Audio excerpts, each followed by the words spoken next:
적인 현 주소를 점검하라 라는 제목으로 하나님 말씀 전하겠습니다. 오늘 말씀은 야곱 가정에 있었던 안타까운 일에 관한 내용입니다. 야곱의 딸 디나가 욕보임을 당하죠. 밖에 나갔다가 휘 족속의 추장인 세겜에 의해서 겁간을 당합니다. 디나가 이렇게 안타까운 일을 당하고 이로 인해서 야곱 가정에 위기가 찾아오죠.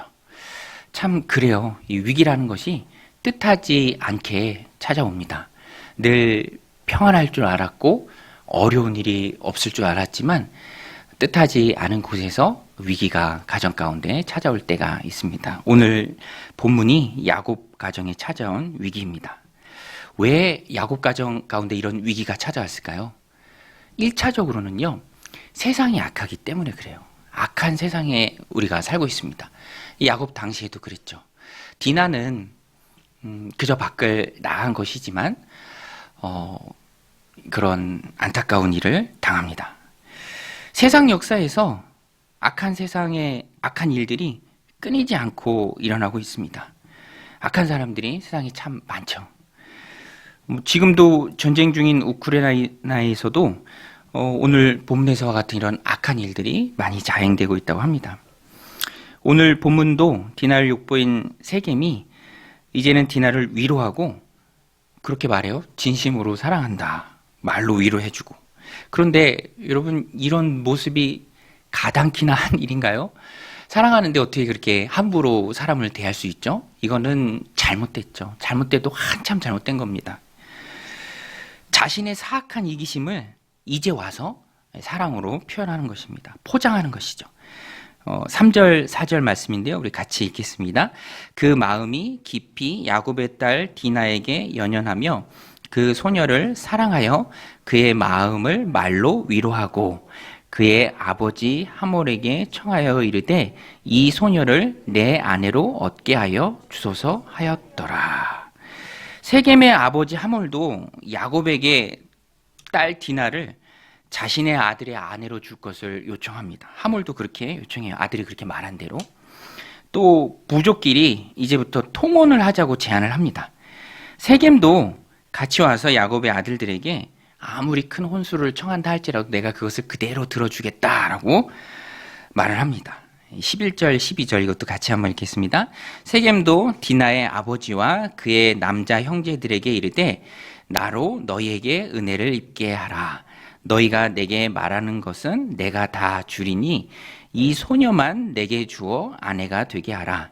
아무리 큰 혼수와 예물을 청할지라도 너희가 내게 말한 대로 주리라.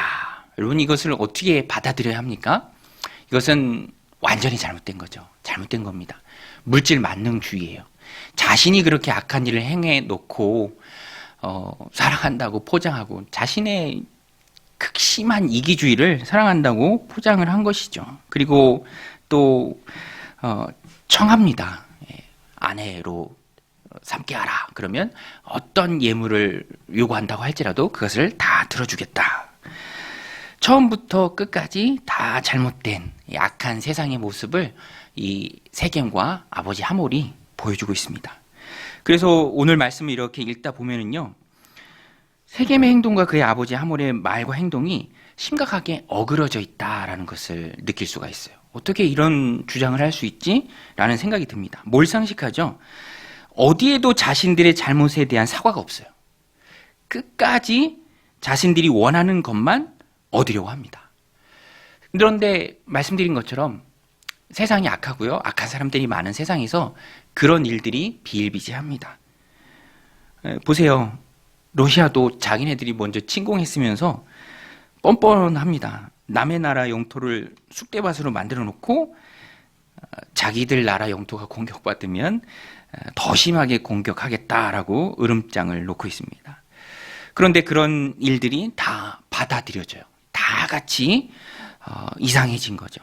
전체가 다 이상해진 겁니다. 지금 오늘 본문에 보면 그 지역사회가 그 악한 세상이 그것을 잘 보여주고 있습니다. 세겜 사람들이 그래요. 자신들의 요구는 한참 잘못된 것이면서도 어디에도 징계를 하거나 또 사과를 하거나 그런 모습이 없죠. 야곱이 금지옥엽 키운 딸을 데려다가 욕보에 놓고 아무런 처벌이나 사과도 없이 요구만 하고 있습니다.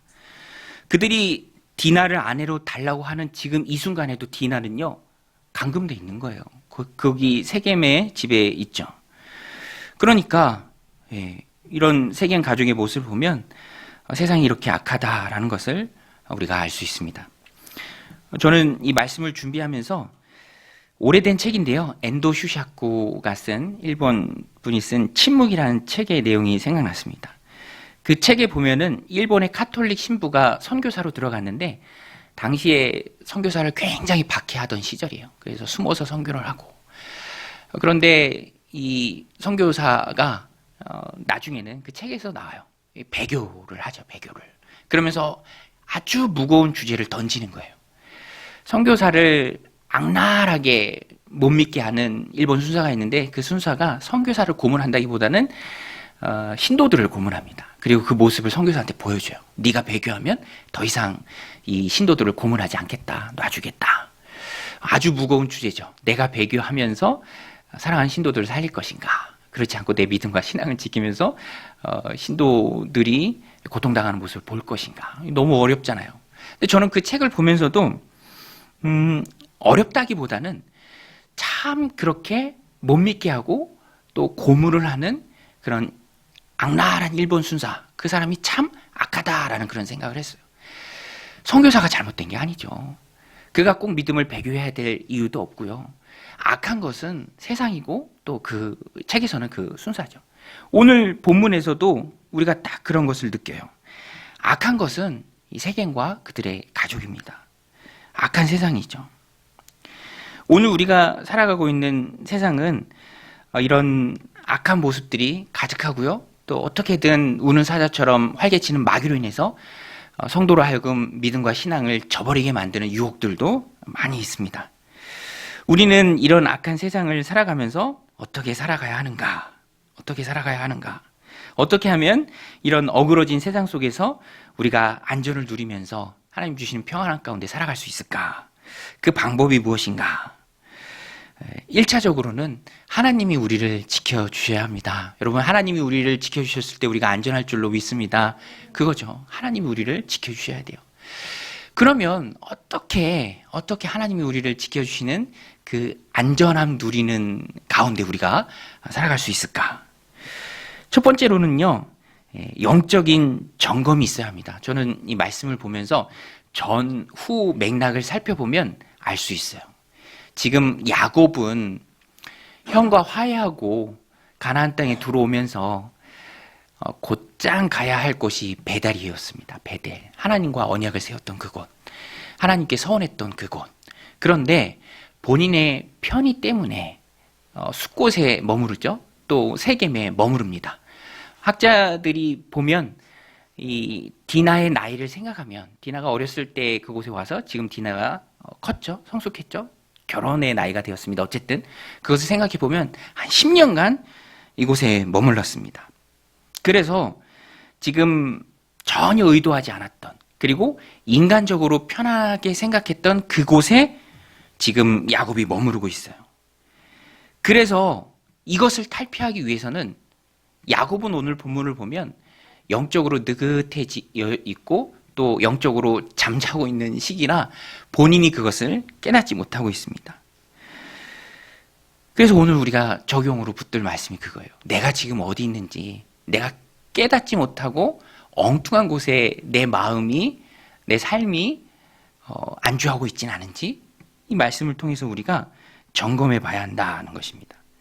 세상적으로, 사회적으로, 인간적으로 어디 있든지 그것은 중요하지 않아요.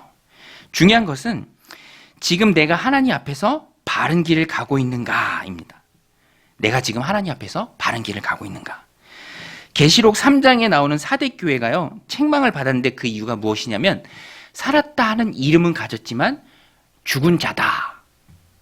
요한계시록 3장 1절 말씀인데요. 우리 같이 한번 읽겠습니다. 시작. 사대교회의 사자에게 편지하라. 하나님의 7 영과 7 뼈를 가지신 이가 이르시되 내가 내 행위를 아노니 내가 살았다 하는 이름은 가졌으나 죽은 자로다. 책망받은 이유가 그거예요. 살았다 하는 이름은 가졌다. 남들 보기에는 영향력도 있고 또 괜찮아 보이고 정말 말씀처럼 살아있는 것처럼 보이지만 하나님 보시기에는 죽었다라는 것이죠. 오늘 야곱의 삶과 신앙을 보면 딱 그렇습니다. 자기는 편하고 익숙하고 또 오래 머물렀던 곳이기에 좋은 곳이고요. 편리한 곳이고요. 거기서 얻는 유익이 있고요. 그러나 하나님 보시기에는 하나님이 기뻐하시지 않는 길 위에 지금 야곱이 있는 것이죠. 사대교회도 화려하고 영향력 있어 보였으나 하나님이 평가할 때는 살았다는 이름은 가졌으나 실상은 죽은 교회다라는 거예요. 중요한 것은 세상의 평가가 아니죠.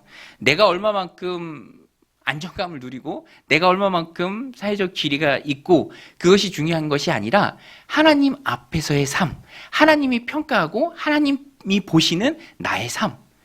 그런데 야곱은 그것을 잣대로 야곱의 삶을 재단했을 때 봤을 때 엉뚱한 곳에 지금 있는 거예요. 중간에 지체하고 있는 시간이 너무 길다라는 것입니다. 그래서 야곱 가정에 닥친 이 위기도 실상은 영적인 문제예요. 영적인 문제는 영적인 것으로 풀어야죠.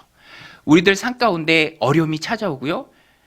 예상하지 못했던, 뜻하지 못했던 그런 고난들이 찾아올 때 어떤 면에서는 그것이 그냥 생긴 일이 아니라 오늘 본문의 야곱이 겪은 것처럼 야곱 가정에 있었던 것처럼 영적인 문제라는 거예요. 영적인 문제.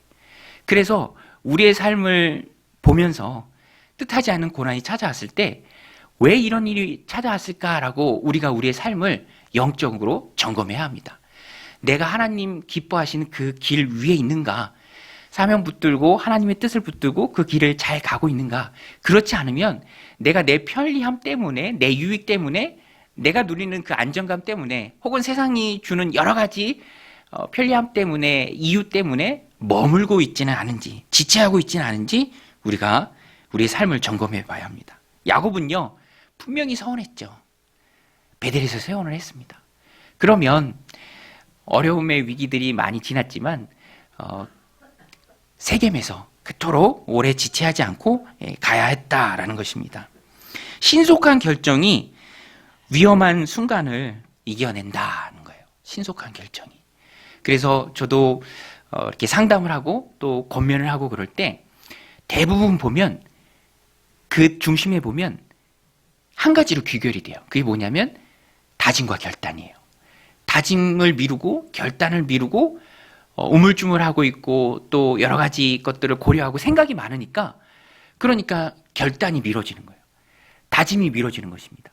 그러니까 거기에 따라서 바르게 바뀌는 삶도 점점 미뤄지는 거예요. 신속한 결정이 빨리 결단하는 것이 너무너무 유익하고 어려움이 많고 위험이 많은 세상 가운데 우리의 삶을 보호하는 그 하나님의 보호하신 가운데 우리가 들어가는 비결입니다. 제가 주중에 어느 목사님하고 대화를 하는데 잘 아는 목사님인데 한동안 못 봤는데 그 목사님이 그래요. 작년에 굉장히 어려움이 있었다. 그 고백을 하더라고요. 망막박리, 이름도 좀 어렵죠. 망막박리. 갑자기 한쪽 눈이 안 보이는데 운동을 하다가 한쪽 눈이 흐려져서 안 보이는데 동네 병원에 가니까 망막박리라는 게 진행이 되고 있었대요. 그래서 그 의사 선생님이 지금 즉시 택시 타고 의료 진료 의뢰서 써줄 테니까 얼른 서울대학병원 응급실로 가라. 그래서 서둘러서 갔고 이제 수술도 받게 된 거죠. 나중에 이제 알게 됐는데 그게 아주 위험한 거여서 이 시신경이 떨어지는 거여서 72시간 내에 수술을 안 하면 굉장히 어려움을 당할 수도 있었다라고 합니다. 그래서 그분이 그런 고백을 해요. 아, 그게 참 하나님 도우심이었다. 내가 그때 빨리 좋은 병원 가서 제대로 알고 빨리 진료를 받을 수 있고 또 조치를 취할 수 있어서 감사하다. 그 고백을 하더라고요. 그런데 우리 신앙도 그렇습니다. 신앙도 미룰 수 있는 것이 아니죠. 구원도 미룰 수 있는 것이 아니죠. 또 구원받은 이후에 주님이 기뻐하시는 그 길 위를 거하는 것, 주님이 내 가정, 내 인생을 보호하시는 그 안에 거하는 것, 약속의 땅 가나안, 그리고 그 중에서도 하나님과 약속하고 서원이 있던 그 베델로 가는 것이 급한 일이죠. 이렇게 지체할 일이 아닙니다. 그런데 10년이나 너무 오래 쉬고 있는 거예요.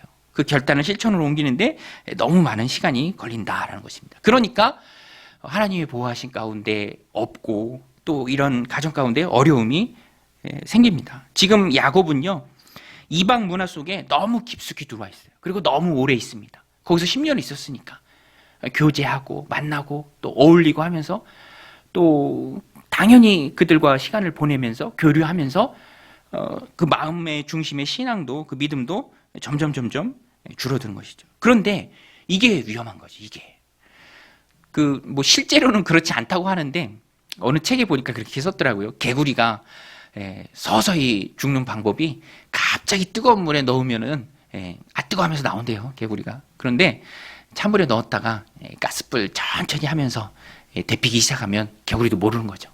그런데 지금 야곱이 딱 그 지경입니다. 그래서 이런 야곱의 모습을 보면서, 이 가정의 모습을 보면서 우리는 적용을 해야 됩니다. 나는 하나님의 말씀으로 내 삶을, 영적인 내 위치를 점검한다. 내가 지금 어디에 있는가? 위험한 것은 죄와 함께하는 것입니다. 죄와 같이 보내는 거예요. 제가 전에 비전 성경을 참 재밌고 즐겁게 읽었는데, 그 비전 성경이라는 곳에 보면은 말씀마다 이렇게 사파를 그려놔서 묵상을 하게 돼 있어요. 그 죄에 대해서도 말하고 있는 그 성경 밑에 보면은 아주 무섭게 생긴 개가 아주 견고한 말뚝에 박혀 있어요. 그리고 말뚝과 개를 튼튼한 쇠사슬이 묶고 있습니다. 그러면서 이렇게 묵상을 할 때 내용이 그거예요. 죄가, 우리가 주님 안에 있으면 그 죄가, 그 악한 마귀가 우리를 어찌할 수 없습니다. 근데 그 끝에 조그맣게 이제 글을 써놨어요. 뭐라고 써놨냐면, 가까이 가지만 않는다면. 가까이 가지만 않는다면. 그렇죠. 사나운 개가 있더라도 말뚝이 박혀 있고 튼튼한 쇠사슬이 묶고 있기에 우리를 해할 수 없죠. 그러나 가까이 간다면 이건 또 다른 문제죠. 가까이 간다면. 야곱은 그것을 지금 놓치고 있습니다. 놓치고 있어요. 지금 자신이 어디에 있는지 그것을 깜빡하고 있는 거예요. 베델로 가야 하는데 그 중간에 많이 지체하고 거기서 10년의 세월을 보내면서 이방인들과 또 익숙해지면서 죄에 오염이 되고 물들고 있는 것이죠. 방역 지침이 이번 주부터 다 해제되었습니다. 방역 지침이 해제된 날 첫날의 풍경이라고 뉴스에서 이렇게 영상을 보여주는데, 밤늦게 유흥가에 사람들이 참 많아요. 이제 다 24시간 할 수 있으니까. 그리고 또 클럽에도 입장하는 사람들이 길게 줄을 섰습니다. 그리고 그렇게 보내다가 집에 가는 사람들이 올빼미 버스라고 있나 봐요. 거기에 10,000원이 되어서 이제 집에 가는 그런 모습들 보여줍니다. 그런 모습을 보면서 방역 지침이 해제되었을 때 우리의 모습은 또 어때야 하는가, 그런 것들을 좀 생각하게 됐습니다. 저는 그것을 보면서 뭐 당연한 거지만 감사한 게, 우리 공동체도 방역 지침이 해제되어서 또 이렇게 성경 공부할 때 마주 보기도 하고 또 간단한 간식을 나누기도 하고, 또 나는 그런 곳에 있는 것이 아니라 공동체 안에서 또 성경 공부를 하고 인도하고, 그것을 보면서 참 극명하다. 세상과 또 믿는 자들이 똑같이 방역이 해제되었을 때 어디에 있는가? 우리의 마음이, 우리의 삶이, 우리의 믿음과 신앙이. 오늘 우리도 이 말씀을 붙들고 내가 지금 어디에 있는지 점검을 해야 합니다. 영적으로 깨어있고 영적으로 하나님 앞에 서 있을 때 우리가 악한 세상을 이길 수 있고요. 그 악한 세상 가운데 하나님이 도우심 또 보호하심이 있는 곳에 우리가 머무를 수 있다는 것입니다. 영적으로 깨어있다는 것은 무엇에 힘써야 할지를 바로 알고 있는 거예요. 그것을 가지고 우리가 점검을 할 수 있어요. 여러분, 오늘 우리는 영적으로 깨어 있습니까? 영적으로 깨어 있는 저 여러분들이 다 되시길 바랍니다. 그것은 내가 지금 무엇에 힘쓰고 있는가를 보면 알 수 있어요. 사람을 위해서 혹은 나를 위해서 힘쓰고 있는가? 아니면 하나님의 뜻, 하나님 기뻐하시는 것, 하나님의 일, 하나님의 나라, 너희는 먼저 그의 나라와 그의 의를 구하라 라고 예수님 말씀하셨잖아요. 어디에 우리가 힘쓰고 있는가를 보면 그것이 우리가 어디에 있는지 그것을 영적으로 점검할 수 있는 거예요. 말씀드린 것처럼 방역 해제가 다 되었는데 우리가 어디에 있는가? 하나님 말씀이 선포되는 그 자리에 있고 하나님 기뻐하시는 그 자리에 있고, 그것이 내가 하나님 보호하신 가운데 머무는 삶이죠. 이 주중에 어떤 청년이 결혼한다고 인사를 왔는데 표정이 밝아요. 보니까 목회자와 결혼을 하게 된 거예요. 이 쉽지 않은 결정이었을 텐데 그분이 고백을 해요. 인생에 힘든 순간이 좀 있었는데 그때 하나님 주신 마음이 다 필요 없다. 다 필요 없고 믿음이다. 믿음이다. 그러면서 오히려 사역자들을 소개받고 만나는 중에 결심을 하고 믿음이다. 이거 하나만 붙들고 목회자랑 결혼을 하더라고요. 그러면서도 얼굴이 표정이 밝게 보이는 모습. 그렇죠. 여러분 인생에서 가장 중요한 것이 믿음인 줄로 믿습니다. 믿음이죠. 믿음보다 더 중요한 게 어디 있겠습니까? 그런 삶은 영적으로 자신을 잘 점검하는 것이죠. 내가 지금 어디에 있는지, 무엇을 추구하고 무엇을 위해서 노력하고 어디에 내 힘과 에너지를 쏟고 있는지. 지금까지도 믿음이 중요했고 지금도 믿음이 중요하고 앞으로도 믿음이 중요하다라는 것입니다. 이 말씀을 가지고 오늘 나의 영적인 현 주소를 내가 지금 어디 있는지 점검하는 은혜가 있으시길 바랍니다. 악한 세상에 빠지지 않고 이기는 방법은 내가 하나님이 인정하시는 그 길 위에 서 있는 것이죠. 그래서 오늘 야곱이 이것을 깨달아야 돼요. 보세요. 야곱의 지난 과거 어땠습니까? 라반도 극복했어요. 언약의 계승자로서 가나안 땅을 가기 위해서 그 힘든 라반도 다 극복했습니다. 하나님의 은혜로 극복했죠. 놀라운 방법 아닙니까? 하나님이 라반의 꿈속에 가서 야곱에게 선악간에 아무것도 행하지 말라라고 말씀해 주셨잖아요. 또 야곱이 라반보다도 더 큰 산인 형 에서도 극복했습니다. 400명을 이끌고 올 때도 하나님 붙들고 기도하면서 복 주세요라고 약복강가에서 하나님과 씨름하면서 하나님 줘 주셨죠. 이겼어요, 야곱이. 그런데 그 큰 승리 후에 숫곳에서 또 세겜에서 너무 많은 시간을 지체해버리죠. 그곳은 하나님의 계획이 없는 곳입니다. 있어서는 안 될 곳이에요. 베델로 가야 했어요. 있어서는 안 될 곳에 있으면 성도가 어떻게 되는지 아십니까? 힘이 없어요. 힘이 쫙 빨립니다. 세상에 빨려요. 말려요. 아무런 능력을 나타낼 수가 없어요. 그래서 오늘 본문에도 보면요. 12절까지 돼 있는데 야곱은 한마디도 안 합니다. 한마디도 안 해요. 누가 말합니까? 세상이 말하죠. 하몰이 말하고요. 세겜이 말합니다. 몰아붙여요. 물질 만능주의로 유혹을 합니다. 얼마든지 요구해도 다 줄 테니 아내로 줘라. 사과도 없고 반성하는 모습도 없고 오히려 당당하게 얘기합니다. 주눅 들고 작아지고 야곱은 신중한 게 아니라 힘을 잃은 거예요. 무기력한 거죠. 아무 말도 못합니다. 야곱의 아들들은 근심하고요. 그래서 오늘 성경에 뭐라고 합니까?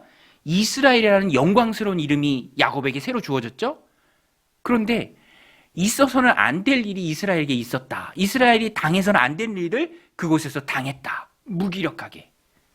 오늘 말씀 5절 7절입니다. 우리 같이 한번 읽겠습니다. 시작.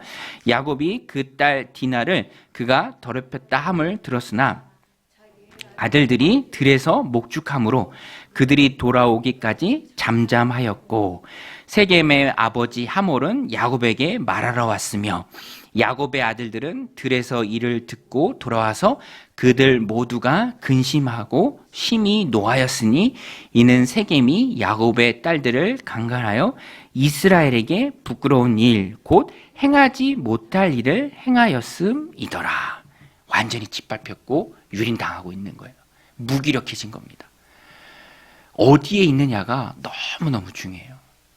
내가 지금 어디에 있는가? 내가 지금 어디에 있는가? 해결책은 베델로 떠나는 것입니다. 베델로. 여러분 오늘 우리는 어디에 있습니까? 어디서 안정감을 누립니까? 하나님 편에 꼭 서 있습니까? 하나님 편에 꼭 붙잡혀 있습니까? 하나님 기뻐하시는 길 위에 있습니까? 아니면 오늘 야곱처럼 영적으로 잠들어 있습니까? 오늘 말씀이 우리에게 도전합니다. 영적으로 잠든 곳을 떠나라. 믿음과 신앙의 중심지에 서 있으라. 하나님이 인정하시는 그 길 위에 있으라. 그때 세상을 이기는 영적인 권세가 성도에게 주어집니다. 오늘 이 말씀을 마음에 새기고 날마다 영적으로 또 기도로 깨어있기를 결단하는 저 여러분들이 다 되시길 바랍니다. 또 한 가지 오늘 본문을 보면서 중요하게 깨닫는 게 영적 가장이 중요하다라는 거예요. 가장. 집의 우두머리, 가장. 여러분, 영적인 가장이 깨어 있어야 될 줄로 믿습니다. 영적인 가장. 영적인 가장이 중요해요. 지금 야곱이 그 집의 가장이잖아요. 그런데 지금 영적으로 잠들어 있습니다. 느슨해 있어요. 중간에 너무 오래 지체하고 있습니다. 거기가 편해요. 여기가 좋사오니 하고 있습니다. 그러니까 이런 가정에 어려움들이 찾아오는 거예요. 영적인 문제예요. 영적인 문제입니다. 하나님 징계의 의미도 있어요. 고난이 하나님의 확성기다라고 C.S. 루이스가 말했죠. 하나님의 확성기예요. 너 지금 거기서 뭐하니? 너 지금 거기서 뭐하니? 영적인 가장이 중요해요. 야곱이 영적인 가장인데 잠들어 있으니까 영적인 리더십이 완전히 없어져 버려요. 그래서 한마디도 못하죠. 나중에 자녀들은요, 자신들의 방법대로 살육을 자행합니다. 아버지에게 상의한 게 아니에요. 자기들 마음대로 제멋대로 행한 일입니다. 그들은 하나님 백성의 거룩한 표징인 징표인 할례를 빙자해서 세겜 족속을 다 죽입니다. 자기들 마음대로 일을 저질러 버려요. 아버지가 계신데. 아버지로서 아무런 힘이 없는 거예요. 축복에는 영적인 질서가 있습니다. 그리고 그 중심에 가장이 있어요. 영적인 가장이 있습니다. 영적인 제사장이죠. 아버지가 영적으로 깨어 있어야 합니다. 부모가 영적으로 깨어 있어야 돼요. 자녀들이 다 보고 배웁니다. 오늘 말씀에도 보면 1절에 디나가 그 땅의 딸들을 보러 나갔다라고 했는데, 보다라는 말이 히브리어로 라인데요. 1차적인 의미는 말 그대로 본다라는 거예요. 본다. 그런데 오늘 본문에서는 뒤에 전치사 빼가 옵니다. 빼는 뭐뭐 안해라는 뜻인데요. 빼와 함께 라가 쓰일 때는 그냥 보다라는 의미 이상을 가져요. 그래서 세심히 관찰하다, 배우다, 즐기다. 전도서와 이사에 보면 이런 용례로 쓰였습니다. 그러니까 디나는요, 그냥 보러 호기심에 나갔다기보다는 그 이방 문화에 대한 동경하는 마음을 가지고 좀 배우려는 마음, 또 보여주려는 마음, 또 즐기려는 마음을 가지고 이방 풍물을 단순히 구경만 하려고 나간 것이 아니라 그 땅 여인들에 대한 깊은 관심을 가지고 교제를 나누고 나아가서 배우고 즐기려는 마음을 가지고 나간 것이죠. 그런데 이런 접근이 매우 주의해야 하는 행동이죠. 이 가정에 보면은 영적인 경각심이 바닥이에요. 다 떨어졌어요. 사실 디나의 증조 할머니가 되는 사라도, 또 할머니가 되는 리브가도 이방인들에게 위험 당할 일들이 많이 있었잖아요. 그런 것들을 생각하면 조심했어야 합니다. 경각심을 가져야 했어요. 그런데 왜 이 어린 소녀 디나가 그런 경각심이 없었을까? 보지 못한 거예요. 아버지를 통해서 보지 못한 겁니다. 배우지 못한 거예요. 전에 어떤 엘리베이터 안에 적혀있던 문구를 누가 찍어서 이 온라인상에 올려놨어요. 우리 칸의 아이들이 엘리베이터에서 어른을 보고도 인사를 안 합니다. 그 이유는 배운 바는 있지만 본 바는 없기 때문입니다. 이게 참 울림이 있는 말이더라고요. 본 바가 없으니까. 여러분, 신앙교육도요, 가르치는 게 아니라 보여주어서 되는 거죠. 그래서 신앙교육의 주체는 교회가 아니에요. 신앙교육의 주체는 가정입니다. 교회는 일주일에 한 번 1시간이에요. 그거 갖고 뭐가 되겠습니까? 보조적인 역할이죠. 신앙교육의 주체는 부모고요, 전수되는 거고 배워서 전달이 되는 거예요. 그런데 영적인 아버지인 그런 신앙들과 하나님 백성의 정체성과 그런 경각심도 잘 말해 주어야 할 야곱이 지금 잠자고 있으니까, 영적으로 잠들어 있으니까 디나가 그런 것들에 대한 것이 없이 이렇게 나가는 것입니다. 가장이 깨어 있어야 돼요. 그런데 이 가장은요, 영적인 가장은 먼저 믿은 사람이 되는 겁니다. 먼저 믿은 사람이. 꼭 남자 또 아버지만이 아니라 내가 아내이지만 먼저 믿었다면 내가 그 집의 영적인 가장이고요. 또 자녀이지만 먼저 믿었다면 아브라함 같은 그 집의 영적인 가장이 되는 것이죠. 그런데 야곱은요, 나중에 이런 일을 겪고 깨달아요. 깨닫고 이제 야곱이 리더십을 회복하고 하나님의 말씀을 회복하고 하나님의 말씀을 붙들고 34장에서는 이렇게 무력하지만 35장으로 가서는 아주 강하게 리더십을 발휘합니다. 하나님 징계적인 이름을 깨닫고 영적인 리더십을 발휘해요. 우상을 다 버리게 하고요. 의복도 다 갈아입게 하고 모든 이방 문화들을 다 땅에 묻어버리고 베델로 가자라고 말합니다. 35장 2절 3절 말씀인데요. 우리 같이 읽겠습니다. 시작. 야곱이 이에 자기 집과 사람과 자기와 함께한 모든 자에게 이르되 너희 중에 있는 이방 신상들을 버리고 자신을 정결하게 하고 너희들의 의복을 바꾸어 입으라. 우리가 일어나 베델로 올라가자. 내 환난 날에 내게 응답하시며 내가 가는 길에서 나와 함께 하신 하나님께 내가 거기서 제단을 쌓으려 하노라 하매. 야곱이 깨닫고 리더십을 발휘하는 것이죠. 영적인 안일함에 빠져 있을 때는 질서가 없고 집안이 엉망이었지만 각성하고 난 후에는 공동체 전체가 깨어난다는 것입니다. 오늘 본문을 주의하면서 어떤 주석에는 보니까 그렇게 문구로 표현했어요. 신앙의 세계의 완성이란 없다. 신앙의 세계의 완성이란 없다. 자전거도 가다가 딱 멈춰서면 쓰러질 수밖에 없는 것이죠. 비행기도 날아가다가 추진력을 잃으면 떨어질 수밖에 없는 것입니다. 신앙의 세계에도 완성이 없다라는 말이 혹 우리에게 부담으로 들릴 수도 있지만 그것은 맞는 말이에요. 내가 잠자고 있으면, 내가 넋놓고 있으면, 내가 잠들어 있으면 그 신앙이 앞으로 달려나갈 수 없다는 것입니다. 쓰러지고 또 넘어진다라는 것이죠.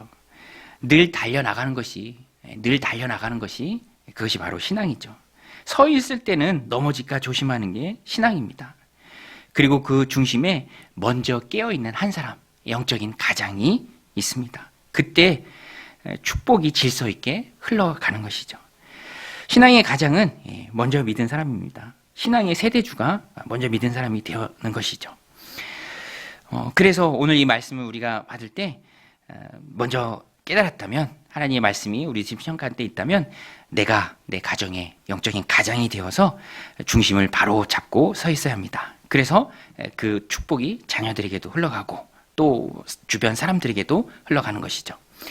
오늘도 함께 모여 예배하는 사랑하는 성도님 모두는 영적인 가장 의식을 가지고 하나님 앞에 늘 깨어서 기도하는 그런 주님의 자녀들이 다 되시기를 주님의 이름으로 간절히 축원드립니다. 우리 같이